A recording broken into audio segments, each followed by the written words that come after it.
ನನ್ನನ್ನೇ ಶಿಕಾರಿ ಮಾಡಬೇಕೆಂದು ಬಂದಿರುವಂತಹ ನಿನಗೆ ನನ್ನ ಶರಪಂಜರದಲ್ಲಿ ಬಂಧಿಸಿಡಿದ್ರಲ್ಲ. ಒಳ್ಳೆಯ ಮಾತಿನಿಂದ ನಾನು ಹೇಳಿದಂತೆ ಕೇಳಿ ಇಲ್ಲಿಂದ ಬಿಡುಗಡೆಯಾಗಿವೆಯೋ ಅಲ್ಲ ನಾನು ಕೊಡುವ ಶಿಕ್ಷೆಗೆ ಗುರಿಯಾಗುವೆಯೋ?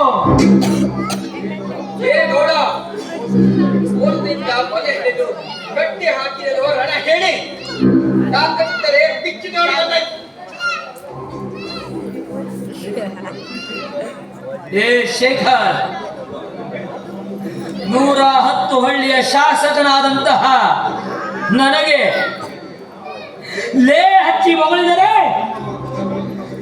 ನಿನ್ನನ್ನು ಚಾಟಿ ಏಟಿನಿಂದ ಮಾತಾಡಿಸಬೇಕಾಯಿತು.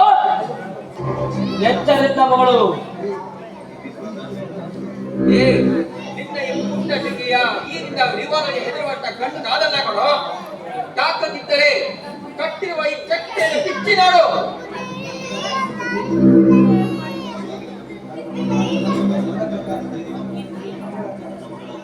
ನನ್ನ ಮಗಳಾದ ಲಕ್ಷ್ಮಿಯ ಮನ ಕದ್ದಂತಹ ನೀನು ಅವಳೊಂದಿಗೆ ನನ್ನ ಬ್ಲ್ಯಾಕ್ ಬ್ಯಾಗ್ ಅನ್ನ ಕದ್ದವನು ನೀನೇ ಅಲ್ಲವೇ? ಅದ್ಯಾವುದು ಬ್ಯಾಕ್ ಬ್ಯಾಗ್? ನನಗೆ ಯಾವುದು ಗೊತ್ತಿಲ್ಲ. ಲೇ ಮರ್ಯಾದೆಯಿಂದ ತಂದು ಕೊಟ್ರೆ ನಿನಗೆ ಬಿಡುತ್ತೇನೆ. ಇಲ್ಲ ಅಂದ್ರೆ ನನ್ನ ಬಲಗೈ ಕಾಫಿಯನ್ನ ಧರಿಸಿ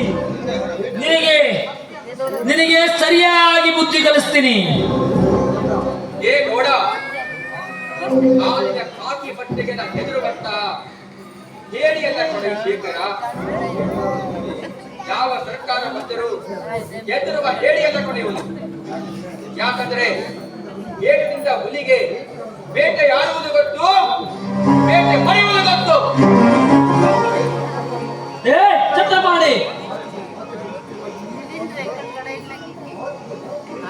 ಮಾತಿಗೆ ಮಾತು ಬೆಳೆಸುತ್ತಿರುವ ಈ ಪ್ರಾಣಿಗೆ ಹಾಗೋ ಚಡಿಯದು ಹಾಗೋ.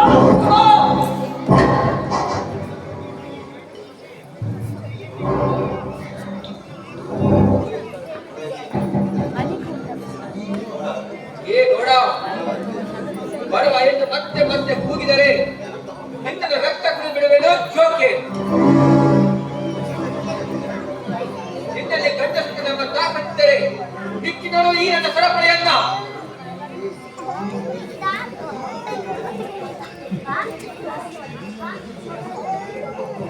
ನಿನ್ನನ್ನು ಹೀಗೆ ಜೀವಂತ ಕೈ ಬಿಡಲು ಮೂರ್ಖ.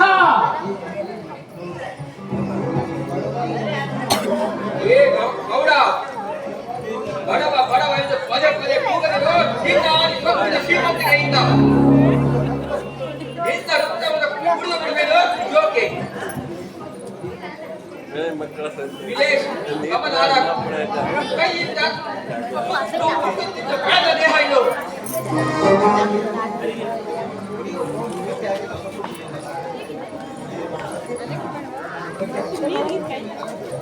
ಕಟ್ಟಿ ಹಾಕಿದರು ಸೊಕ್ಕು ಮುರಿಯದೆ ಹಾರಾಡಿದರೆ ಆ ಸಿಂಧೂರ ಲಕ್ಷ್ಮಣನಂತೆ ಗುಂಡಿಗೆ ಗುರಿ ಮಾಡಿ ನನ್ನ ಬ್ಲ್ಯಾಕ್ ಬ್ಯಾಗ್ ಅನ್ನ ತಗೊಂಡೇ ತಿರುತ್ತೀನಿ. ಮರ್ಯಾದೆಯಿಂದ ಕೊಡ್ತೀಯೋ ಇಲ್ವಾ ಸಾಯಿಸ್ಬಿಡ್ಲೋ? ಸಿದ್ಧವಿದ್ದೇನೆ, ಆದರೆ ಅದು ಯಾವ ಬ್ಲ್ಯಾಕ್ ಬ್ಯಾಗ್ ಅಂತ ಕೂಡ ನನಗೆ ಯಾವುದು ಗೊತ್ತಿಲ್ಲ ಗೌಡ, ಯಾವುದು ಗೊತ್ತಿಲ್ಲ. ಹಾಗಾದರೆ ಸಹಿಸಿಕೋ ಮಗನೇ.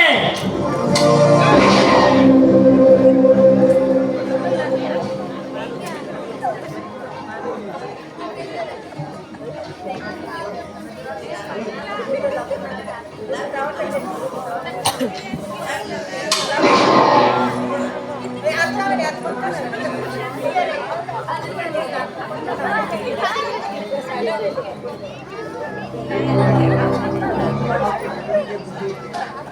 ಗೌಡ, ಈ ಹಾಕುವ ಇದೊಂದು ಗುಂಡು ಏಕೆ? ಇಂಥ ಸಾವಿರ ಗುಂಡು ಬಿಟ್ಟಾಗ ನಾನು ಸಾಯಲಾರೆ. ಯಾಕೆಂದರೆ ಈ ನನ್ನ ಮನದೇವರಿಗೆ ಸ್ನಾನ ಮಾಡಿದ್ದೇನೆ. ಈ ಹುಲಿಯ ಮೈಯನ್ನು ಕೊಬ್ಬಿರುವುದೇ ದ್ವೇಷ, ನಿನ್ನ ಮೇಲೆ ಹಗೆತನ. ಯಾಕೆಂದರೆ ಒಂದು ಕಡೆ ನನ್ನ ತಂದೆ ತಾಯಿಯನ್ನು ಕೊಂದ ಪಾಪಿ ನೀನು, ಇನ್ನೊಂದು ಕಡೆ ಆ ರಾಮನ ಲಕ್ಷ್ಮಣಂತಿರುವ ನನ್ನ ತಮ್ಮಂದಿರ ನಡುವೆ ಹಗೆತನವನ್ನು ತಂದು ಬಿಟ್ಟ ಪಾಪಿ ನೀನು. ನೀನಿದ ಕಟ್ಟಾಗಿದ್ದ ಸರಪಳಿಯನ್ನು ಬಿಚ್ಚಿ ನೀನ ಚಪ್ಪಲಿಯ ಸಮಾನ ಕೊಡೋ ಗೌಡ, ನಿನ್ನ ಚಪ್ಪಲಿಯ ಸಮಾನ. ಮರ್ಯಾದೆಯಿಂದ ಬಿಚ್ಚಿದೆಯೋ ಅಥವಾ ಇದೇ ಬದಿಯ ಸಾಯಿಸಿದೋ? ಮರ್ಯಾದೆಯಿಂದ ಕೊಡ್ತೀಯೋ ಅಥವಾ ಸಾಯಿಸಲಿಲ್ಲೋ ನಿನ್ನ? ಸತ್ತರು ಬೀದಿಯ ಕಿಚ್ಚಿನಾಗಿ ಸಾಯಿಸಿದೆಯಲ್ಲ, ಅದನ್ನು ಕದಿಯದೆ ಕದ್ದನೆಂದು ನಾನು ಅಪಮಾನ ಹೊರಿಸಲಾರೆ. ಒಪ್ಪದಿದ್ದರೆ ಸಹಿಸಿಕೋ ಮೊದಲೇ.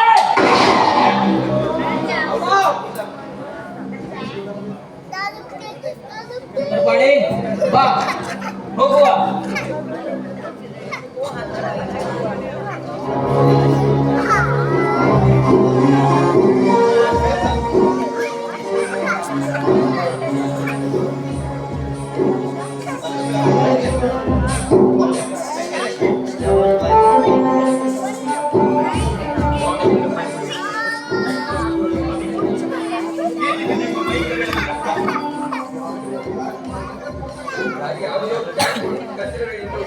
ಆ ಮೋಸದಿಂದ ಆ ರಾಜೇಗೌಡವನ್ನು ಟೆಚ್ಚರ್ ಮಾಡಿ ನನ್ನನ್ನು ಕಟ್ಟಿ ಹಾಕಿ ಕೈಯಲ್ಲಿ ಕೂತಿನಿಂದ ಹೊಡೆದ.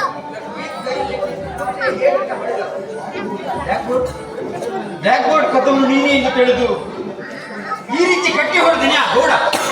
ಸ್ವಾಮಿ, ನೀವೇನು ಹೆದರಬೇಡಿ, ನಾನಿದ್ದೆ. ಆದರೆ ಇಂಥ ಬಡವರ ರಕ್ತ ಈ ನಾಯಿಗೆ ಬುದ್ಧಿ ಕಲಿಸಬೇಕಾದರೆ ನಾವು ನಮ್ಮ ಜೀವನದ ಪ್ರವೃತ್ತಿಯನ್ನು ತಿಳಿಯಲೇಬೇಕು. ಅದೇ ನಮ್ಮ ಮುಂದಿನ ದಾರಿ. ಈ ವೀರ ವಂಶದ ರಕ್ತ ನಿನ್ನ ಮೈಯಲ್ಲಿ ಹರಿದಂತೆ ಆದರೆ ನಿಜವಾಗಿಯೂ ನೀನು ಈ ಸಮಾಜದ ಧೀರ ಗಂಡಸೆ ಆಗಿದ್ದರೆ ಆ ಗೌಡ ಕಟ್ಟಿದ ಕಬ್ಬಿಣದ ಸರಪಳಿಯನ್ನು ಕಿತ್ತು ಹಾಕಿ ಹರಿದು ಬಾಗಿ ಪಾಲು ಬಿದ್ದ ಹುಲಿಯ. ಹೌದು ಲಕ್ಷ್ಮಿ, ಹೌದು, ನೀನು ಹೇಳುವುದರಲ್ಲಿ ಸತ್ಯವಿದೆ.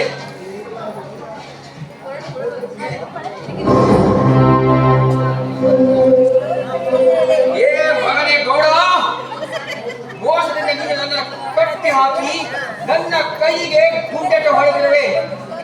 ಆದರೆ ಈ ಗಂಡನೆಯ ಕಂಡು ಇನ್ನು ಜೀವಂತವಾಗಿದ್ದೇನೆ.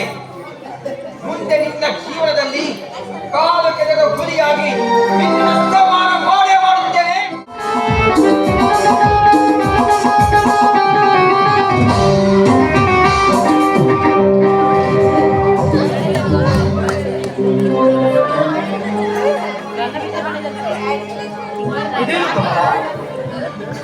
ಪಾರ್ವತಿಯ ಮಡಿಲಲ್ಲಿ ಹೊಳೆಯುವ ವಿಘ್ನೇಶನಂತೆ ಹಸನ್ಮುಖಿಯಾಗಿ ಮಗುವಿನಂತೆ ಆನಂದದಿಂದ ಬದುಕುತ್ತಾ ಇರುವೆಯಲ್ಲ.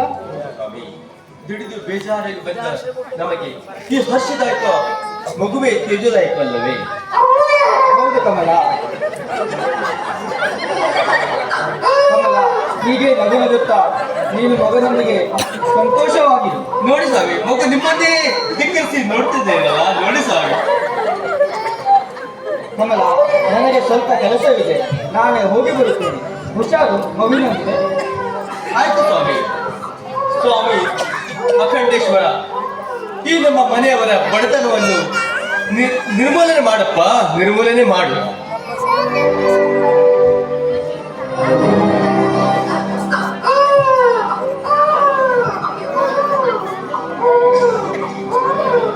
ಕಮಲ, ಯಾರಿವರು?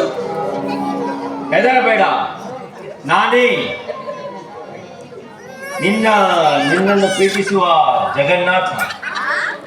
ಏನು ನೀನು ಹೇಳಿದ ಮಾತಿನ ಅರ್ಥ ನನಗಾಗಲಿಲ್ಲ. ಅರ್ಥ ಅನರ್ಥಗಳ ಮಧ್ಯದಲ್ಲಿ ಪೇಚಾಡಿಕೊಂಡು ಸಿಲುಕುಬೇಡ ನಿನ್ನ ಜೀವನವನ್ನು. ಆ ಗೌಡ ಹಾಕುವ ಬಲೆಯನ್ನು ತಪ್ಪಿಸಿಕೊಳ್ಳಲು ನಿಮಗೆ ತಿಳಿಸುತ್ತಿದ್ದೇನೆ. ಆ ಗೌಡ ಬೀಸುವ ಬಲೆ ಒಂದೇ ಇತ್ತು. ನಿನ್ನಂತ 1000 ಸರ್ದಾರ್ ಬಂದರು ಹೆದರುವ ಹೆಣ್ಣು ನಾನಲ್ಲ. ಹೆಚ್ಚಿಗೆ ಮಾತಾಡದೆ ಇಲ್ಲಿಂದ ಹೊರಟು ಹೋಗು ಚಾಂಡಾಳ. ಹೊರಟು ಹೋಗಲು ಬಂದಿಲ್ಲ ಕಮಲ. ಕಾರುಣ್ಯದ ಮನದಲ್ಲಿ ತುಂಬ ತೊಳುಕುತ್ತಿರುವ ನಿನ್ನ ಸೌಂದರ್ಯದ ಸವಿಯನ್ನು ಸವಿಯಲು ಬಂದಿರುವೆ. ಮುಚ್ಚು ಬಾಯಿ ರಾಕ್ಷಸ. ನನ್ನಂತೂ ಹೊಸ ಬಾಳು ಮಾಡುವ ಆಸೆ ನಿನಗೆ. ನಾನು ತಾಳಿ ಇಲ್ಲದೆ ಸಂಸಾರ ಮಾಡುವ ಹೆಸಿ ಹೆಣ್ಣಲ್ಲ. ಬಡವನಾದರೂ ನನ್ನ ಗಂಡ ಕಟ್ಟಿದ ಪರಮಾತ್ಮನ ತಾಳಿ ಇದೆ. ಇದಕ್ಕೆ ಹೆಚ್ಚಿಗೆ ಮಾತಾಡಿದರೆ ನಿನ್ನ ಬಾಯಿಗೆ ಬರೆ ಹಾಕುತ್ತೆ. ಎಚ್ಚರ. ಈ ಸೊಕ್ಕಿನಿಂದ ಚೀರಾಡಿದರೆ ನಿನ್ನ ಮಗುವಿನ ಪ್ರಾಣವನ್ನು ತೆಗಿಬೇಕಾಗಿತ್ತು. ಎಚ್ಚರ. ಎಲ್ಲೋ ಕಟುಕ, ಈ ನಿನ್ನ ಮಂದಾರ ಪುಷ್ಪ ಕೇವಲ ನನ್ನ ಗಂಡ ಮೆಟ್ಟಿ ಬಿಟ್ಟ ಹರಿತು ಚಪ್ಪಲಿಗೆ ಸಮಾನ. ಎಲೆ ಕಮಲ, ಕೆರಳಿದ ಸರ್ಪವನ್ನು ಕೆರಳಿದರೆ ನಿನ್ನ ಮಾಂಗಲ್ಯ ಭಾಗ್ಯವನ್ನು ತೆಗೆದು ಬಿಡುವೆ. ಎಚ್ಚರ.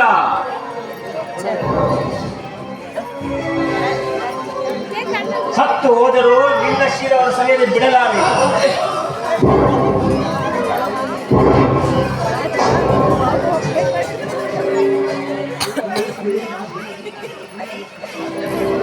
ಇವನ ಕೈ ಹಿಡಿದು ನಾನೇ ಬೀದಿಗೆಟ್ಟ ಹೆಣ್ಣಲ್ಲ. ಪತಿ ಸೇವೆ ಹೇಳಿದ ಪ್ರತಿಯೊಂದ ಹೆಣ್ಣು.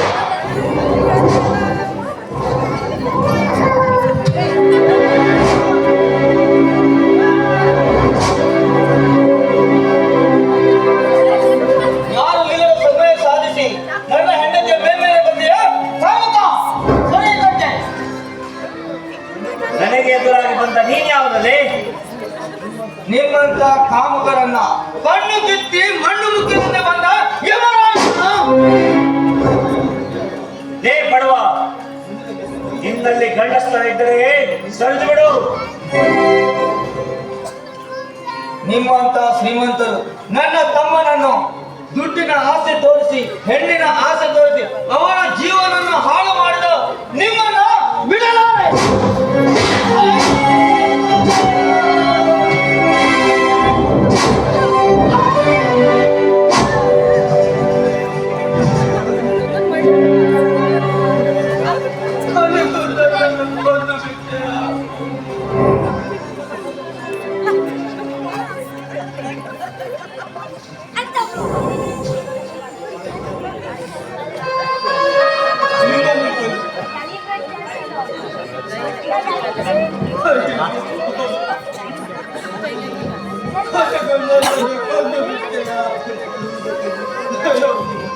ಶೇಖರ,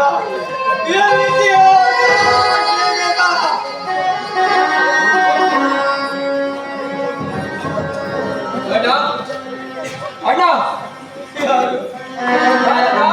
ಶೇಖರ, ಶೇಖರ ಅಣ್ಣ, ಅಣ್ಣ, ಇದೇನನ್ನ ಗತಿ? ಇದೇನ ಮೈ ಪೂರ ರಕ್ತದ ಕಲೆ? ಹೇಳಣ್ಣ, ಹೇಳು. ನಮ್ಮನ್ನು ಈ ಪರಿಸ್ಥಿತಿಗೆ ತಂದ ಆ ಜಗನ್ನಾಥನನ್ನು ಮಾತ್ರ ಬಿಡ. ಹೇ ಜಗನ್ನಾಥ್! ಶೇಖರ, ನಾನು ಒಂದು ಮಾತು ಕೇಳುತ್ತೇನೆ. ನನ್ನ ಈ ಹೆಂಡತಿಯನ್ನ ನೀನು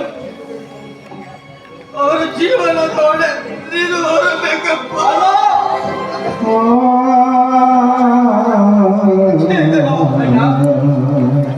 ಅಶೋಕ, ಅಣ್ಣ, ಅಣ್ಣ, ಎದ್ದೇಳು ಅಣ್ಣ.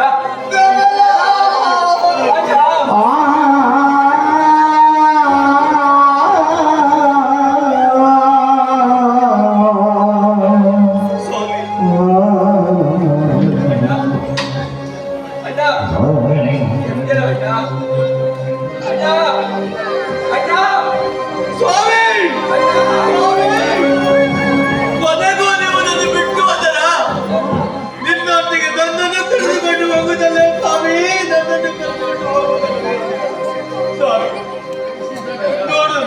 ಅಣ್ಣನನ್ನು ನೋಡು. ಅಣ್ಣ ಗೊತ್ತಲ್ಲ? ಅಣ್ಣನನ್ನು ಹೇಳು. ಅಣ್ಣ ಸ್ವಾಮಿ ಮರಳಿ ಬಾರದೂರಿಗೆ ನಿನ್ನ ಪಯಣ, ಮರಳಿ ಬಾರದೂರಿಗೆ ನಿನ್ನ ಪಯಣ,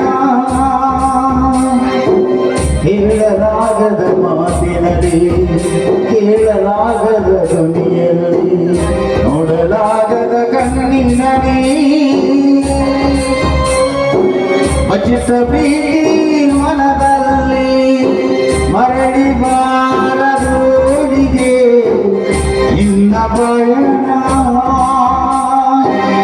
ಹೇ ಜಗನ್ನಾಥ್, ಅನ್ಯಾಯದಿಂದ ನನ್ನ ಅಣ್ಣನನ್ನು ಕೊಂದು ಬಿಟ್ಟೆಯಲ್ಲ ನೀನು. ನೀನು ಎಲ್ಲೇ ಇದ್ದರೂ ಕೂಡ ನಿನ್ನನ್ನು ಮಾತ್ರ ನಾನು ಸುಮ್ಮನಿರಲಾರೆ. ಬರ್ತಾ ಇದ್ದೀನಿ ಮಗನೇ, ನಿನ್ನ ಪಾಲಿನ ಯಮನಾಗಿ, ಕಾಲು ಕೆಳಗಿದ ಹುಲಿಯಾಗಿ. ಹತ್ತಿಗೆ ಹತ್ತಿಗೆ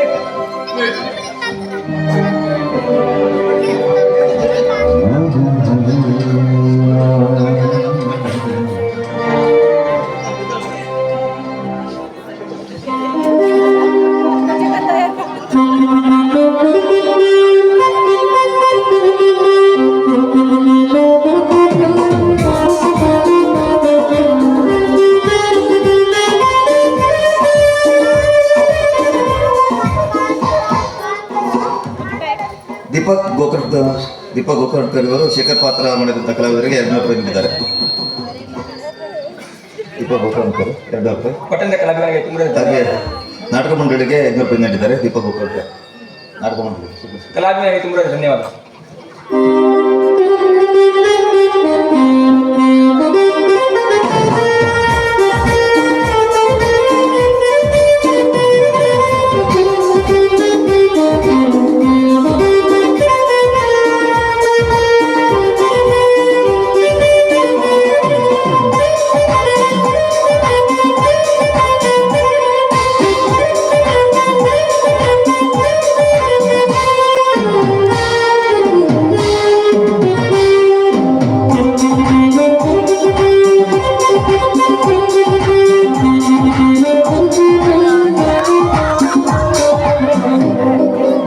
ಅಂದು ಆ ಚಲುನಿಗೆ ಮೋಸ ಮಾಡಿ ಹಿಮಾಲಯ ಕಳಿಸಿದ್ದಾಯ್ತು, ಚಕೋರಿ ನನ್ನ ಕೈಗೆ ಸಿಕ್ಕಿದ್ದಾಯ್ತು. ಬೇಗ ಹೋಗಿ ವಿನು ಭಟ್ರಿಗೆ ಫೋನ್ ಮಾಡಿದ್ದೇನೆ, ಬುದ್ಧಿ ದೇವಸ್ಥಾನಕ್ಕೆ ಹೋಗುವ. ಈಗ ಮದುವೆ ಆಗಿ ನಾಳೆಗೆ ಹರಿಮನೆ ಹೋಗುವ.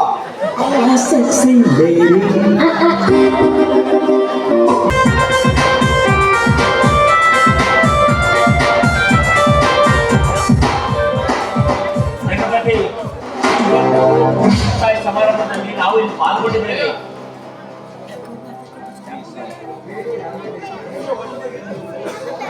ಆಮೇಲೆ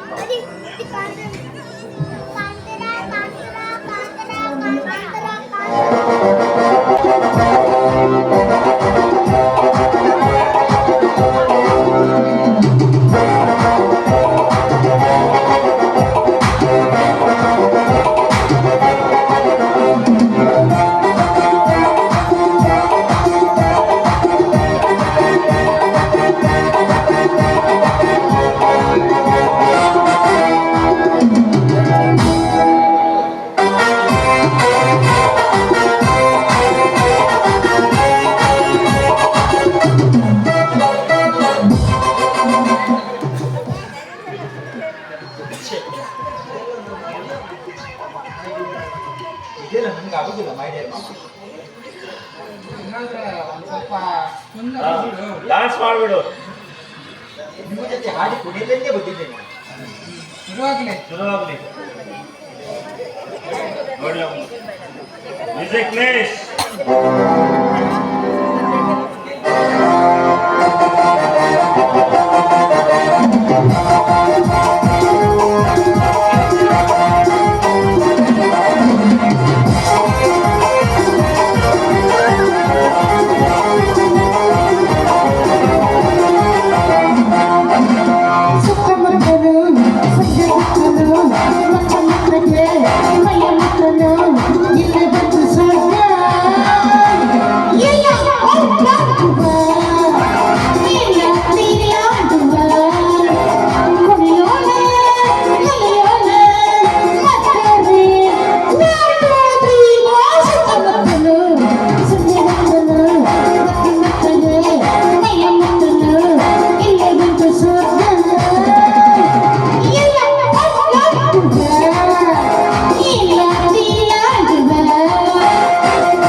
ನನ್ನ ಕೊಲೆ ಪಾತಕಿ ನೀನು.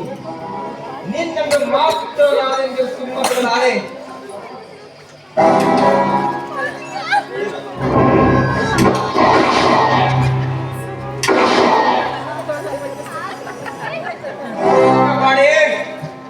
ನೀನು ಹಾಡಿಸುವ ಜಿತೇಂದ್ರಿಗೆ ಒಂದು ಗುಂಡನ್ನು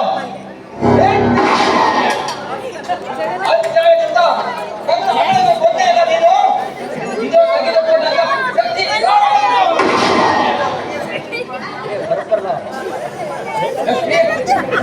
ನೀನು ಯಾಕಿದೆ ಮತ್ತೆ?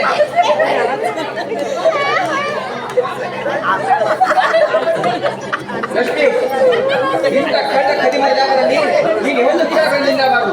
ನಡೆ ಹೋಗೋಣ.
ಜಿತೇಂದ್ರ, ಏನಿದೆಲ್ಲ?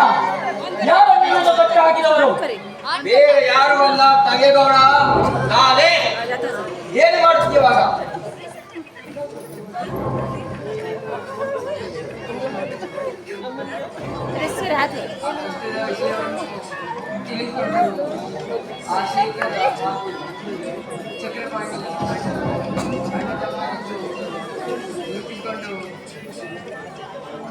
ಜಗನ್ನಾಥ ಹಾಗೂ ಜಗಪತಿಯನ್ನು ಕೊಲೆ ಮಾಡಿ ಈಚೆಗೆ ನನ್ನನ್ನು ಕಟ್ಟಿ ಎಲ್ಲ ವಿಷಯವನ್ನು ಕೇಳುತ್ತಿದ್ದಾರೆ. ಏನು? ಕೃಷ್ಣನ ವಿಷಯವನ್ನು ತಿಳಿದುಕೊಂಡು ನನ್ನ ಆಪ್ತರನ್ನು ಕೊಲೆ ಮಾಡಿ ಅಣ್ಣ ತಮ್ಮರೆಂದು ಗುರುತಿಸಿಕೊಂಡಿದ್ದಾರೆ ಆ ರೌಡಿಗಳು. ಜಿತೇಂದ್ರ, ಹೀಗೆಲ್ಲಿದ್ದಾರೆ ಆದವರು? ಇಲ್ಲೇ ಇದ್ದೇವೆ ನಾಗೇಗೌಡ, ಇಲ್ಲೇ ಇದ್ದೇವೆ. ಯಾರು ನೀವು? ಯಾರು ಯಾರೆಂದು ಸರಿಯಾಗಿ ಅರ್ಥ ಮಾಡಿಕೋ ಜಿತೇಂದ್ರ. 30 ವರ್ಷಗಳ ಹಿಂದೆ ಅನ್ಯಾಯವಾಗಿ ನನ್ನ ತಂದೆ ತಾಯಿಯನ್ನು ನಡು ರಸ್ತೆಯಲ್ಲಿ ಕೊಂದ ಪಾಪಿ ನೀನು. ನೆನಪಾಯ್ತೆ? ಅದಕ್ಕಾಗಿ ನಿನ್ನ ಪ್ರಾಣ ತೆಗೆಯಲು ಬಂದಿರುವ ನಾವಿಬ್ಬರ ಸಹೋದರರು ನಿನ್ನ ಕೊಲ್ಲ ಬರಿಯಾಗಿ.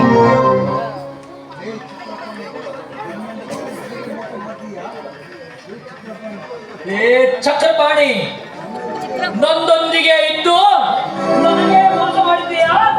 ಗೌಡ, ಮೊದಲು ನೀನು ನನಗೆ ಮೋಸ ಮಾಡಿರೋದು. ಆವತ್ತು ನನ್ನ ತಂದೆಯಾದ ಸಂತೋಷವನ್ನು ಕೊಂದದ್ದೇ ನೀನು. ಆ ಸೇಡನ್ನು ತೀರಿಸಿಕೊಳ್ಳಬೇಕೆಂದು ನಾನು ನಿನ್ನ ಜೊತೆ ಹಾಗೆ ನಟನೆ ಮಾಡ್ತಾ ಇದ್ದೆ. ಈಗ ನಿನ್ನನ್ನು ಬಿಡೋದಿಲ್ಲ.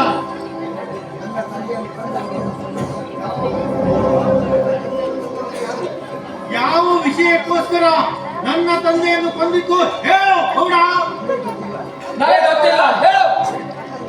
ನನಗೆ ಗೊತ್ತಿಲ್ಲ. ಇದೆಲ್ಲ ಸುಳ್ಳು. ಸುಳ್ಳೆಂದು ಮತ್ತೆ ಸುಳ್ಳನ್ನು ಬಗಳಬೇಡ ಜಿತೇಂದ್ರ. 30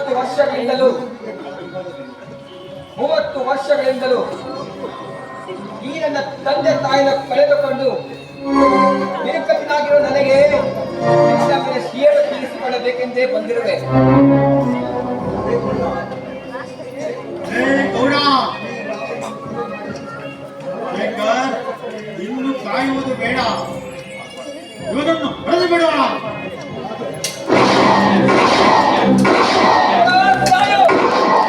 ಈಗ ಮಾಡಿದ ಪ್ರತಿಯೊಂದು ಕೊಲೆ.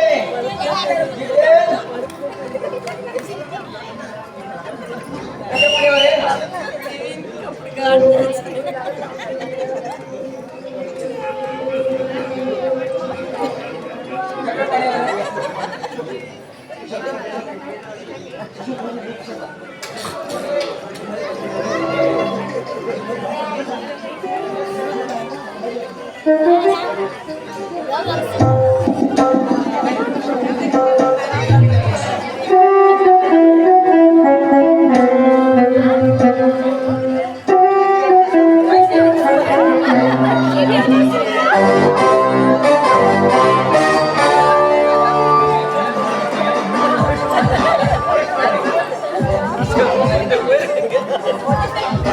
ಮಾಡಬೇಕಾದದ್ದು ನಾನು ಕೊಲೆ ಮಾಡಿದ್ದೇನು? ಅರೆಸ್ಟ್ ಮಾಡಬೇಕಾದದ್ದು ಅವರನ್ನಲ್ಲ, ನಿನ್ನನ್ನು. ಯಾಕೆ?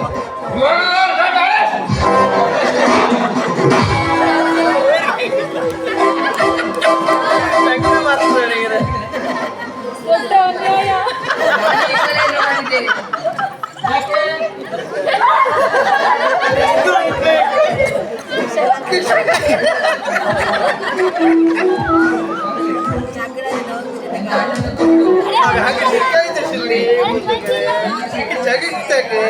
ಈ ಭೇಟಿ ನನ್ನದು. ಈ ವರ್ಣ ನಾನು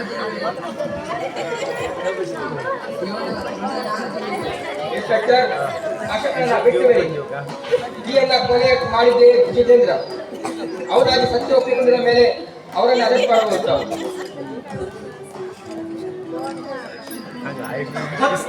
ನಾಲಾಯಕ ಅಧಿಕಾರಿ. ನಾನು ಈ ಕೊಲೆಯ ಕಾರಣ. ನಾಲಾಯಕ ಅಧಿಕಾರಿ, ಇವರನ್ನು ಎಳೆದುಕೊಂಡು ನಡಿ.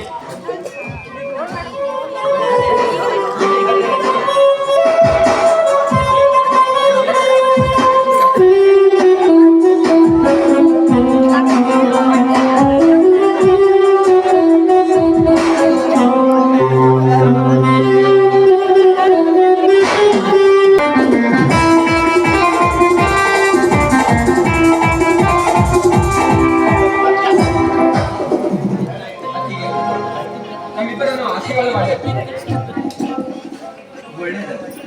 ನಿಮ್ಮ ಬಾಳೆಂಬ ಬಳ್ಳಿ ನಾಡಿಗೆ ಸುಂದರ ಹಬ್ಬಿ, ನಾಡಿಗೆ ಸುಂದರ ಬಂಧನವಾಗಲಿ. ನಿಮ್ಮ ಕೀರ್ತಿ ಅಜರಮಾರವಾಗಲಿ. ಇದೇ ನನ್ನ ಜೀವನದ ಮಹಾದಾಸೆಯಪ್ಪ, ಮಹಾದಾಸೆ. ಆಯ್ತು ಅತ್ತಿಗೆ, ನಿನ್ನ ಆಸೆಯಂತೆಯೇ ನಾನು ನಡೆದುಕೊಳ್ಳುತ್ತೇನೆ. ಅತ್ತಿಗೆ, ಇನ್ನೊಂದು ಮುಖ್ಯ ವಿಷಯ ಏನೆಂದರೆ, ನಾಡಿದ್ದು ನನಗೆ ಇಂಟರ್ವ್ಯೂ ಮತ್ತೊಂದ್ಸಲ ಕರೆದಿದ್ದಾರೆ. ಅದಕ್ಕೆ ನಾನು ಲಕ್ಷ್ಮಿ ಬೆಂಗಳೂರಿಗೆ ಹೋಗ್ತಾ ಇದ್ದೀವಿ ಅತ್ತಿಗೆ. ನೀವು ನಮ್ಮ ಜೊತೆಗೆ ಬರ್ಬೋದು. ನಿಮ್ಮ ಜೀವನ, ದೇವರು ನಿಮ್ಮ ಜೀವನ ಸುಖವಾಗಿರಲಿ. ಇಂದು ನಮ್ಮೆಲ್ಲರನ್ನು ಒಂದುಗೂಡಿಸಿದ ಆ ದೇವರನ್ನು ಮೊದಲು ಪ್ರಾರ್ಥಿಸೋಣ. ನಮೋ ಭೂತೇಶ ತೋ ಮಹೇಶ ಶಾಂತಿ ಸುತ ಗೌರಿ ಶಂಕರ ಜಯ ಭಯಂಕರ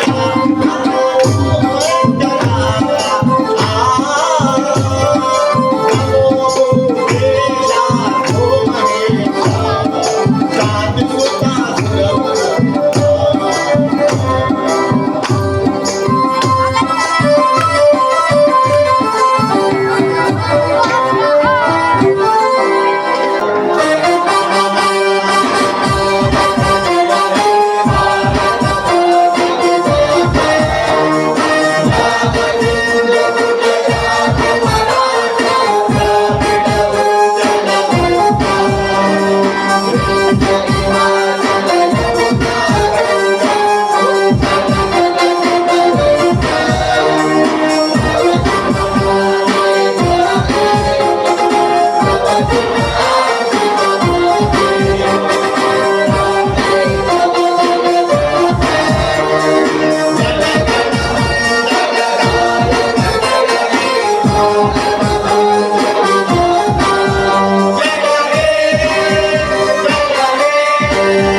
बोलो भारत माता की